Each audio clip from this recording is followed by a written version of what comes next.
কিছুটা আমাদের রাখা যাবে না। আমাদের যা হওয়া হয়ে গেছে, সুযোগ আছে, সুযোগের সদ্ব্যবহার না করলে বলা যায় না।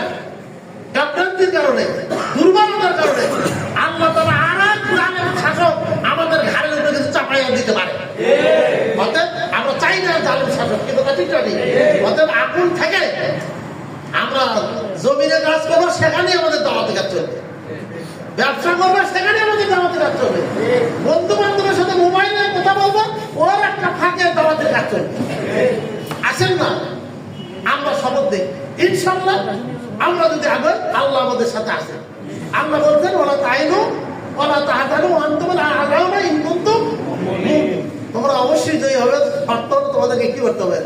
মুমিন হতে হবে। আসেন না আমরা যে মুমিন হওয়ার চেষ্টা করি, আগুন থেকে তৎপরতা বাড়াই। আল্লাহ তাআলা আমাদের সবাইকে তৌফিক দান করুন, সবার সুস্বাস্থ্য দীর্ঘায়ু কামনা করে, সবার জন্য দোয়া করে, নিজের